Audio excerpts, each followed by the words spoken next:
Hello दोस्तों, स्वागत है आपका मेरे यूट्यूब चैनल में। तो बच्चों, आज का जो हम चैप्टर पढ़ने जा रहे हैं वो है चैप्टर नंबर 9। ओके। हाँ, तो बच्चों ये चैप्टर नंबर 9 जो हम पढ़ने जा रहे हैं इसका नाम है शहरी क्षेत्र में आजीविका।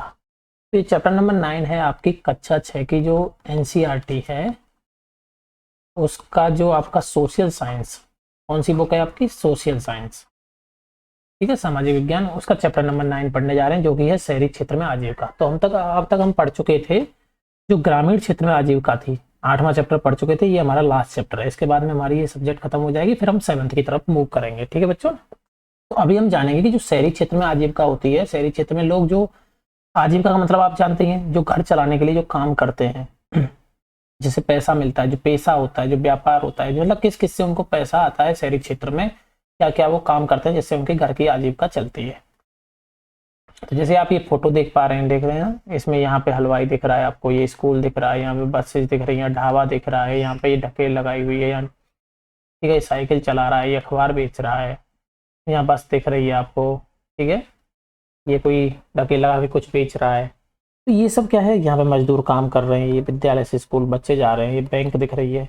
ठीक है, एक शहरी क्षेत्र का चित्रण है। यहाँ पे देख रहे हैं आप, इंडस्ट्री दिख रही है, ठीक है, बड़ी बड़ी बिल्डिंग दिख रही है। ठीक, ठीक है, एक शहरी क्षेत्र का चित्रण है। ये किसका चित्र है बच्चों? शहरी क्षेत्र का।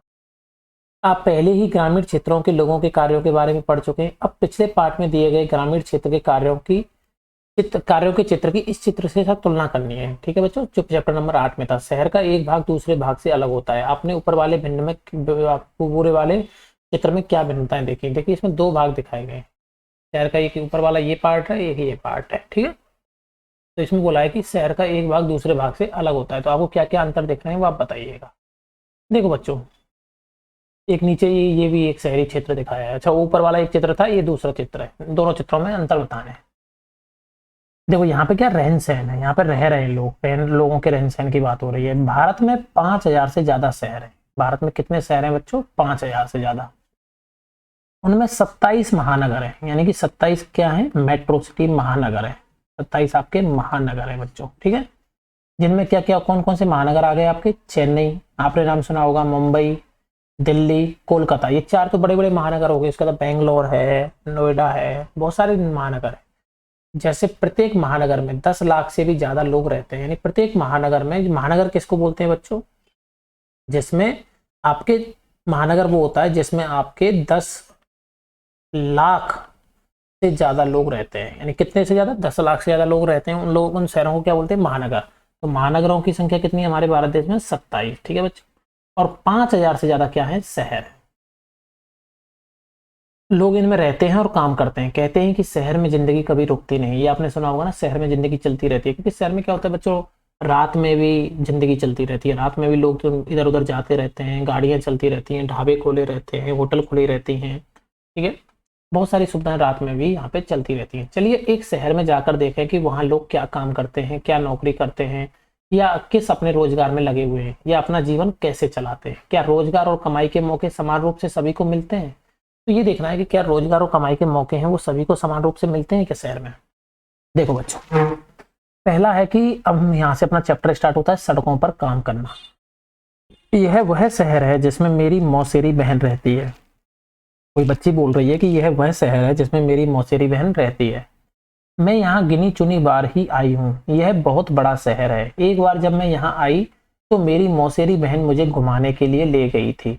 हम तड़के ही घर से निकल गई थी। जैसे ही हम मुख्य सड़क की तरफ मुड़े, हमने देखा कि वहाँ काफी चहल पहल थी। तो जैसे ही वो सड़क की तरफ गए तो वहाँ पर चहल पहल बहुत थी। सब्जी बेचने वाले अपनी रेहड़ी पर टमाटर, गाजर व खीरे को सजाने में व्यस्त थे ताकि लोग देख सकें कि उसके पास बेचने के लिए क्या क्या है।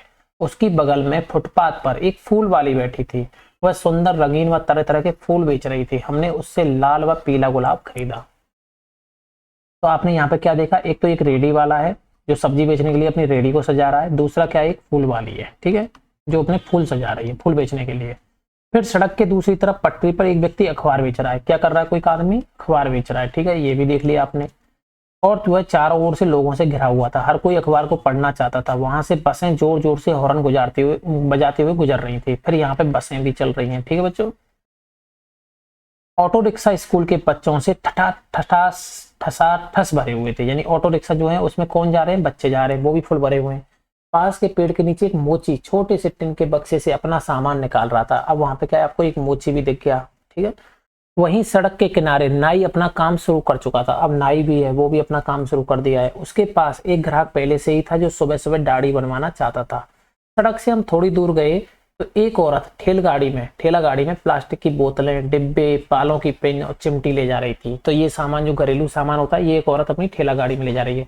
वहीं एक दूसरा व्यक्ति घर घर बेचने के लिए साइकिल पर सब्जियां ले जा रहा है। तो घर घर बेचने के लिए भी सब्जियां लेके जा रहा है साइकिल पे। हम उस जगह पर आ गए जहां रिक्शे वाले एक कतार में खड़े हुए हैं। यानी कि रिक्शे वाले भी मिल गए उनको, जो कि क्या है, एक कतार में खड़े हुए हैं। ठीक है बच्चों, ग्राहक का इंतजार कर रहे थे। हमने एक को बाजार जाने के लिए तय किया। बाजार वहां से कितने दूर है बच्चों, 2 किलोमीटर लिखा है इसने, 2 किलोमीटर दूर था। बच्चू मांझी की तरह ही शहर में कई सारे लोग सड़कों पर काम करते हैं। वे चीजें बेचते हैं, ठीक है, उनकी मरम्मत करते हैं या कोई सेवा देते हैं। अच्छा, इसको पहले थोड़ा सा हम इन चीजों को पढ़ लेते हैं। देखो इसको पढ़ लेते हैं। बच्चू मांझी वाला एक रिक्शा वाला। मैं बिहार के गांव से आया हूँ जहां मैं मिस्त्री का काम करता था। मेरी बीवी और 3 बच्चे गांव में ही रहते। तो एक मिस्त्री का काम करता था एक बंदा जो बिहार से आया था। कौन, बच्चू मांझी। वो गांव में क्या काम करता था, मिस्त्री का। उसके कितने, एक बीवी है और 3 बच्चे हैं। हमारे पास जमीन नहीं थी, इसके पास जमीन नहीं थी। गांव में मिस्त्री गिरी का काम लगातार नहीं मिलता था। जो कमाई होती थी वह परिवार के लिए पूरी नहीं पड़ती थी। तो देखो बच्चों, गांव में आपका काम पूरा नहीं होगा, गांव में आप इतना पैसा नहीं कमा पा रहे जिससे आप अपने परिवार का भरण पोषण कर सकें, तो फिर लोग कहाँ जाते हैं, शहर की तरफ। ये हमने पिछले अध्याय में ही पढ़ा था। जब मैं शहर पहुंचा तो मैंने यह पुराना रिक्शा खरीदा और इसका पैसा किस्तों में चुकाया। ये काफी साल पहले की बात है। तो ये देखो इसका रिक्शा है।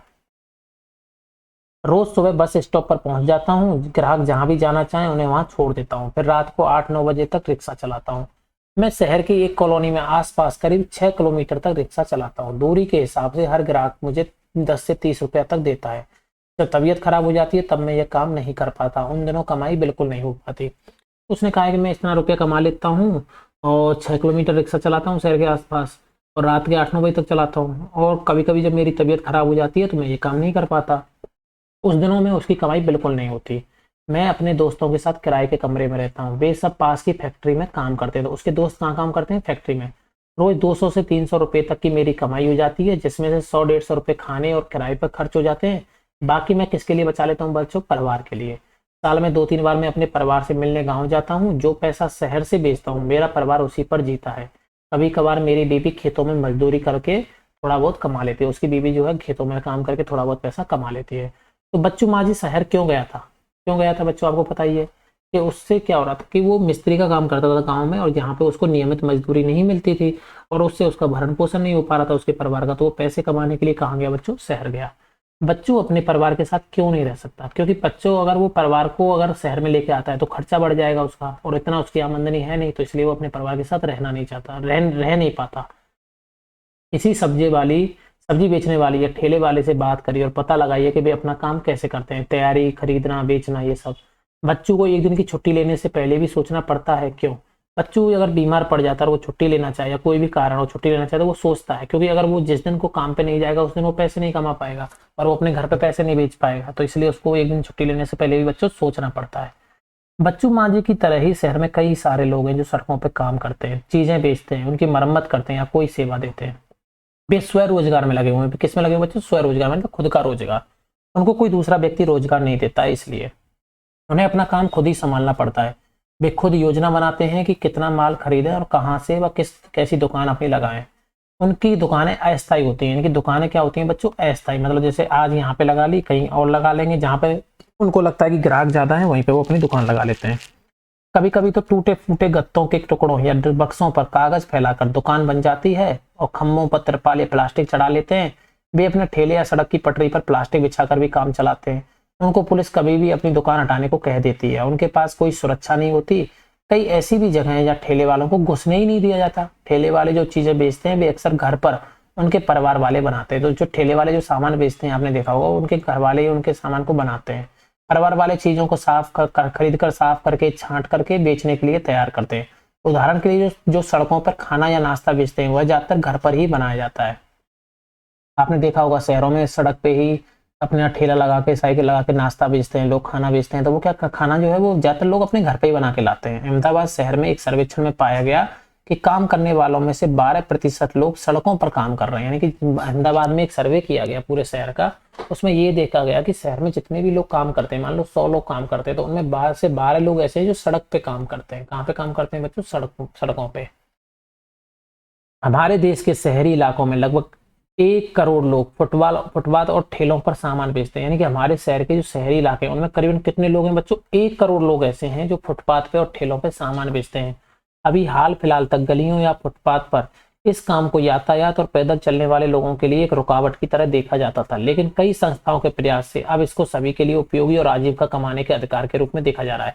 देखो जी बच्चों, ये सड़क है, इसके ये चारों बगल में क्या होते हैं कि यहाँ पे अपना ठेला लगा लेते हैं, दुकान लगा लेते हैं अस्थायी, और सामान बेचते हैं। तो कुछ लोग ये शिकायत करते थे कि इससे हमारा व्यापार यातायात क्या होता है, प्रभावित होता है, क्योंकि यहाँ पे जाम लग जाएगा, यहाँ पे गाड़ियां नहीं जा पाएंगे।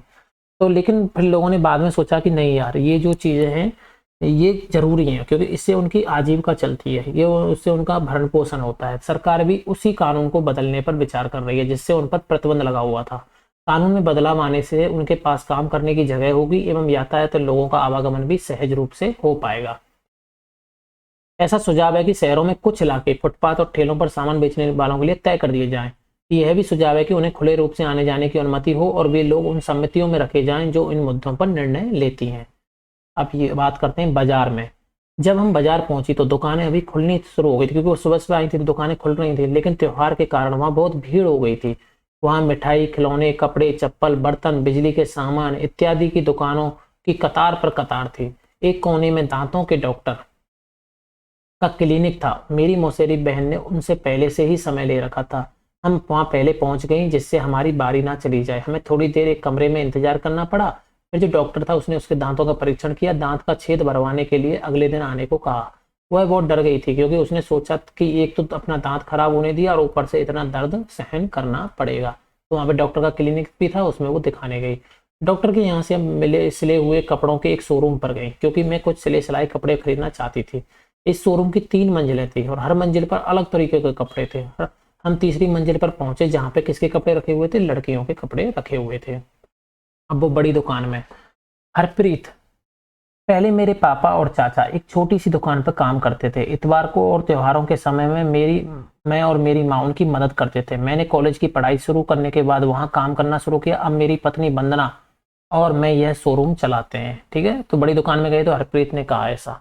वंदना बोली उसकी पत्नी, हमने कुछ साल पहले ये शोरूम खोला। मैं एक ड्रेस डिजाइनर हूँ। मैंने तरह तरह के फैशन के कपड़े बनाने की पढ़ाई की है, लेकिन आजकल लोग कपड़े सिलवाने की जगह सिले सिलाई कपड़े यानी रेडीमेड कपड़े पसंद करते हैं। आपने भी कपड़े खरीदे होंगे, आप भी बच्चों क्या रेडीमेड कपड़े खरीदते होंगे, यानी कि सिले सिलाई। इसलिए मेरा ध्यान इस बात पर ज्यादा रहता है कि कैसे इन रेडीमेड कपड़ों को आकर्षक रूप से सजाकर रखा जाए। हम अपने शोरूम के लिए अलग अलग जगहों से सामान खरीदते हैं। ज्यादातर माल कहाँ से आता है? मुंबई से, अहमदाबाद से, लुधियाना से और त्रिपुर से आता है। कुछ सामान जो है दिल्ली के कई शहर हैं, दिल्ली के पास गुड़गांव, नोएडा से भी आता है। कुछ कपड़े हम विदेशों से भी मंगवाते हैं। इस शोरूम को सही रूप से चलाने के लिए हमें कई चीजें करनी पड़ती हैं। यानी शोरूम चलाने के लिए उन्हें क्या क्या काम करना पड़ता है? विभिन्न अखबारों में, सिनेमा हॉल में, टेलीविजन या रेडियो चैनल पर विज्ञापन देते हैं। अभी तो यह शोरूम हमारा किस पे है बच्चों? किराए पे। वो वंदना बोल रही है, पर हम इसे जल्दी ही खरीद लेंगे। जब से यह बाजार आसपास रहने वाले लोगों के लिए मुख्य बाजार बन गया है, तब से हमारा व्यापार बढ़ गया है। हमने एक कार खरीद लिया है और पास की सोसाइटी में एक फ्लैट भी ले लिया है। तो उन्होंने घर भी ले लिया है अपना और एक कार भी खरीद ली है। हरप्रीत और वंदना की तरह कई लोग हैं जिनके पास शहर के बाजारों में अपनी दुकानें हैं। ये दुकानें छोटी बड़ी हैं और लोग अलग अलग चीजें बेचते हैं। ज्यादातर व्यापारी अपनी दुकान या व्यापार खुद संभालते हैं। ज्यादातर व्यापारी अपना व्यापार खुद संभालते हैं, वे किसी दूसरे की नौकरी नहीं करते, लेकिन वे खुद कई लोगों को मैनेजर या सहायक की तरह नौकरी पर रखते हैं। तो आप जब बड़ी दुकान में जाओगे, शोरूम में जाओगे, तो वहां पे बहुत सारे लोग काम करते हैं कि नहीं करते? ठीक है ना, आपने देखा होगा। ये पक्की दुकानें होती हैं जिनके पास नगर निगम से व्यापार करने के लिए बच्चों क्या होता है? लाइसेंस होता है। यानी ये कैसी दुकान है? पक्की दुकान है। इनके पास में नगर निगम क्या से मिला हुआ क्या होता है? लाइसेंस। नगर निगम यह निश्चित करता है कि सप्ताह में कौन से दिन बाजार बंद रहेगा। यानी कि सप्ताह में एक दिन बाजार बंद रहता है, तो वो भी कौन निश्चित करता है? नगर निगम। उदाहरण के लिए इस बाजार में दुकानें कब बंद रहती हैं? बुधवार को। तो आपके भी जो शहर होगा पास वाला, उसमें भी एक दिन दुकानें बंद रहती होंगी, तो आप पता करिए किस दिन दुकानें बंद रहती हैं। इस बाजार में छोटे छोटे दफ्तर या अन्य दुकानें भी हैं जो बैंक या कुरियर इत्यादि की सेवाएं देती हैं। यानी कि बहुत सारी बैंक दुकानें किसकी सेवा दे रही हैं, बैंक की। और कुरियर, कुरियर क्या होता है बच्चों, जब सामान को हम एक जगह से दूसरी जगह भेजते हैं ना स्पीड पोस्ट या कुरियर के थ्रू, तो वो सामान जाता कि नहीं जाता, तो उसको कुरियर कहते हैं। फैक्ट्री में मैं अपने एक कपड़े पर जरी का काम करवाना चाहती थी जो मुझे एक खास मौके पर पहनना था। तो मतलब उसको क्या करना था, एक कपड़े पर जरी का काम करवाना था। तो मेरी बहन ने कहा कि वह निर्मला को जानती है जो एक कपड़े की सिलने की फैक्ट्री में काम करती है। निर्मला के पड़ोसी जरी और कढ़ाई का काम करते हैं। हमने बस पकड़ी और फैक्ट्री की तरफ चल पड़े। तो उसने कहा कि मेरी एक पड़ोसी है, वो जरी का काम करती है, उसकी फैक्ट्री में चलते हैं। तो उन्होंने क्या किया, बस पकड़ के फैक्ट्री की तरफ चले गए। बस खचाखच भरी हुई थी, हर स्टॉप पर लोग चढ़ते ही जा रहे थे और कोई भी उतरने का नाम नहीं ले रहा था। अपनी जगह बनाने के लिए लोग एक दूसरे को धक्का दे रहे थे। मेरी बहन ने मुझे कोने पर खड़ा कर दिया ताकि भीड़ में हमारा भुर्ता ना बन जाए। मुझे हैरानी हो रही थी कि लोग रोज ऐसे कैसे सफर करते हैं। जैसे ही हम बस फैक्ट्री के पास पहुंचे, लोग उतरने लगे। हम भी एक मोड़ पर उतर गई। जान में जान आई, भीड़ में से वो उतर गए। मोड़ पर उन्होंने देखा बहुत सारे लोग समूहों में बाड़ों पर बैठे हुए हैं। कुछ टिककर खड़े हुए थे। उन्हें देखकर लग रहा था कि वे शायद किसी का इंतजार कर रहे थे। कुछ लोग स्कूटरों पर सवार होकर उनसे बात कर रहे थे और रेट को लेकर तोल मोल कर रहे थे, मोल तोल कर रहे थे ना। जैसे बस स्टैंड के पास में बहुत सारे लोग ऐसे बैठे हुए हैं, देख रहे हैं। ठीक है, मजदूर हैं, दिहाड़ी मजदूर हैं जो डेली काम करने आते हैं। तो आप इन लोगों को देख रहे हैं, इनसे लोग क्या कर रहे थे, वहां पे मोल भाव कर रहे थे कि भाई आज हमारे घर चलो, ये काम है और इतने पैसे देंगे। मेरी बहन ने ये समझाया कि ये है लेबर चौक कहलाता है। तो इसको क्या बोलते हैं, जहाँ पे ये मजदूर बैठे हुए हैं उसको बच्चों लेबर चौक। लेबर चौक क्या होता है, हर शहर में होता है जहाँ पे मजदूर मिलते हैं रोजाना काम करने के लिए। ये दिहाड़ी पर काम करने वाले मजदूर और मिस्त्री हैं। कुछ जहाँ भवन बन रहे होते हैं वहाँ मजदूरी करते हैं, कुछ बोझा ढोते हैं और ट्रकों से सामान उतारते हैं। कुछ लोग टेलीफोन की लाइन और पानी की पाइप के लिए खुदाई का काम भी करते हैं। लेबर चौक पर दिहाड़ी मजदूर अपने औजारों के साथ बैठकर लोगों का इंतजार कर रहे हैं। लोग उन्हें काम कराने के लिए यहीं से लेके जाते हैं। लेकिन हाँ, इन्हें हमेशा काम नहीं मिलता। लेकिन ऐसे लोगों को भी आप देख रहे हो कि हमेशा काम नहीं मिलता। ऐसे हजारों अनियमित मजदूर शहर में है। तो ये अनियमित है, मतलब रोजगार इनका डेली नहीं है, फिक्स नहीं है। किसी दिन इनको कोई ले जाएगा, किसी दिन नहीं ले जाएगा। हम फैक्ट्री में घुसे तो हमने पाया कि वहाँ अलग अलग काम के लिए अलग अलग विभाग थे। अब वो फैक्ट्री में घुस गए, अब बोलो। उन्होंने देखा वो जो लोग गई थी, तो वो लड़की और वो उसकी सहेली, तो उन्होंने कहा कि वो जब फैक्ट्री में घुसे तो वहां उन्होंने देखा कि अलग अलग काम के लिए अलग अलग विभाग हैं। उन्हें ऐसा लग रहा था कि लोगों की कभी ना खत्म होने वाली पंक्तियां थी जहाँ कपड़े सिले जा रहे थे। वो फैक्ट्री में पहुंच गए, कपड़े वाली में। उस विभाग में हमने देखा कि लोग छोटे से कमरे में मशीनों पे काम कर रहे थे। जैसे फैक्ट्री में क्या, छोटे से कमरे में मशीनों पे काम कर रहे हैं। एक एक व्यक्ति एक एक सिलाई की मशीन पर लगा हुआ था और हर कमरे में बहुत सारी मशीनें थी। जो कपड़े तैयार हो रहे थे वे कमरे में एक तरफ तय करके लगाए जा रहे थे। तो हमने निर्मला को ऐसी ही एक जगह पर पाया। निर्मला कौन थी, जो जरी का काम करती है। तो उसकी बहन की फ्रेंड थी। मेरी बहन से मिलकर बहुत खुश हुई। उसने वादा किया कि वह मेरे कपड़ों पर जरी का काम करवा देगी। निर्मला जो है वो कपड़े निर्यात करने वाली एक कंपनी में दर्जी का काम करती है। निर्मला देख रहे हो आप, ये दर्जी का काम करती है। जिस फैक्ट्री में वह काम करती है वह वहाँ अमेरिका, इंग्लैंड, जर्मनी और नीदरलैंड जैसे देशों के लोगों के लिए गर्मी के कपड़े सिले जाते हैं। यानी जिस फैक्ट्री में वो काम करती है वहाँ पर जो विदेशों के लोग होते हैं उनके लोगों के लिए गर्मी के कपड़े सिले जाते हैं। दिसंबर से अप्रैल तक निर्मला पर काम का बहुत बोझ रहता है। यानी दिसंबर से लेकर जब हमारे सर्दियां स्टार्ट होती हैं उससे लेकर अप्रैल तक, और उससे बहुत काम का बोझ रहता है। अक्सर वह 9 बजे सुबह काम शुरू करती है और रात को 10 बजे तक काम निपटाता है। देख रहे हो आप, सुबह 9 से रात के 10 बजे तक 13 घंटा, कई बार और भी देर हो जाती है। वह हफ्ते में 6 दिन काम करती है। कितने दिन काम करती है बच्चों, 6 दिन। एक दिन की छुट्टी मिलती होगी उसे। जब काम जल्दी होता है तो उन्हें इतवार को भी काम पे जाना पड़ता है, मतलब इतवार की छुट्टी रहती है। लेकिन जब काम ज्यादा होगा तो उन्हें क्या इतवार को भी जाना पड़ता है। निर्मला को रोज 8 घंटे काम करने के लिए 280 रुपये मिलते हैं और अतिरिक्त रुपये 100 रुपये देर तक काम करने का मिलता है। यानी कि जो 8 घंटे काम करने के कितने काम रुपये मिल रहे हैं बच्चों, 280 रुपये। ठीक है, और जो कि वो ज्यादा देर तक रुक के काम करती है रात के 10 बजे तक, तो उसको 100 रुपये और मिलते हैं। जून तक क्या होता है कि काम खत्म हो जाता है तो फैक्ट्री वाले भी क्या करते हैं, इन दर्जियों की संख्या घटा देते हैं। तो फैक्ट्री वाले दर्जियों की संख्या कम कर देते हैं। निर्मला को भी निकाल दिया जाएगा। हर साल करीब 3 से 4 महीने के लिए उसके पास में कोई काम नहीं रहता। यानी 3 से 4 महीना उसके पास में भी कोई काम नहीं रहता। तो ये भी एक तरह से अनियमित मजदूर है। ठीक है ना, इनको भी नियमित रूप से नहीं रखा गया है। निर्मला की तरह ज्यादा कारीगर क्या है, अनियमित रूप से काम में लगे हुए हैं। मतलब उनको काम पर तभी आना पड़ता है जब मालिक को जरूरत होती है। जब काम मिलेगा मालिक को, जब उनको जरूरत होगी तब उनको बुलाएंगे, नहीं तो नहीं। तभी उनको रोजगार मिलता है। जब मालिक को बहुत सारा काम मिल जाता है या फिर खास मौसमों में काम मिलता है, साल के बचे हुए समय में उन्हें दूसरा काम ढूंढना पड़ता है। निर्मला की तरह की नौकरियां स्थायी नहीं होती। लेकिन निर्मला की तरह की जो नौकरी है बच्चों फैक्ट्री में, वो स्थायी नहीं है। आप देख रहे हो ना, अनियमित है। अगर कारीगर अपनी तनख्वाह या परिस्थितियों के बारे में शिकायत करते हैं तो उन्हें निकाल दिया जाता है। अगर वो अपनी तनख्वाह बढ़ाने की बात करते हैं तो उनको निकाल देते हैं। नौकरी की कोई सुरक्षा नहीं होती, अगर कोई बुरा व्यवहार करे तो उसके बचाव के लिए भी कुछ नहीं होता। उनसे बहुत लंबे समय तक रोज काम करने की उम्मीद भी रखी जाती है। उदाहरण के लिए बिजली से चलने वाले करघों की यानी पावरलूम फैक्ट्री में मजदूर दिन और रात की पालियों में 12-12 घंटे काम करते हैं। आप देख रहे हो बच्चों, उस मजदूर जो हैं, पावरलूम फैक्ट्री जो होती है करघों की फैक्ट्री जो कपड़े बनाने की, उसमें लोग 12-12 की शिफ्ट में काम करते हैं। मतलब 12 घंटे दिन और 12 घंटे में दूसरे लोग आके रात में काम करते हैं। और उन्हें 8 घंटे से ज्यादा काम करने की मजदूरी अलग से नहीं मिलती है, और उन्हें 8 घंटे से ज्यादा जो काम करते हैं उसकी मजदूरी भी नहीं मिलती अलग से। अब आते हैं दफ्तर में। मेरी मौसी सुधा विपणन प्रबंधक यानी मार्केटिंग मैनेजर है। क्या है? मार्केटिंग मैनेजर है, विपणन प्रबंधक है। उन्होंने हमें शाम 5:30 बजे से पहले अपने दफ्तर पहुंचने को कहा था। हमने सोचा कि कहीं देर ना हो जाए, इसलिए ऑटो रिक्शा ले लिया, जिसने हमें बिल्कुल समय पर पहुंचा दिया। उनका दफ्तर ऐसी जगह पर था जहाँ चारों तरफ बड़ी बड़ी इमारतें थी। उनमें से सैकड़ों लोग बाहर आ रहे थे, कुछ कार पार्किंग की तरफ बढ़ रहे थे, कुछ बसों की पंक्तियों की तरफ। ठीक है बच्चों, तो मजदूर लोग जो थे उसमें से निकल के बाहर आ रहे थे दफ्तर में जो काम करते थे। मौसी एक बिस्कुट बनाने वाली कंपनी में मैनेजर का काम करती है। बिस्कुट शहर के बाहर एक फैक्ट्री में बनाए जाते हैं। मौसी 50 विक्रेताओं यानी सेल्समैन के काम का निरीक्षण करती है जो शहर के विभिन्न भागों में आते जाते हैं। ये लोग दुकानदारों से बड़े बड़े ऑर्डर लेते हैं और उनसे भुगतान को क्या करते हैं? इकट्ठा करते हैं। काम को सुचारू रूप से चलाने के लिए मौसी ने शहर को 6 भागों में बांट दिया है, और वे हर हफ्ते एक भाग के विक्रेताओं से मिलती हैं। वे उनकी प्रगति रपट देखती हैं और उनकी समस्याओं पर चर्चा करती हैं।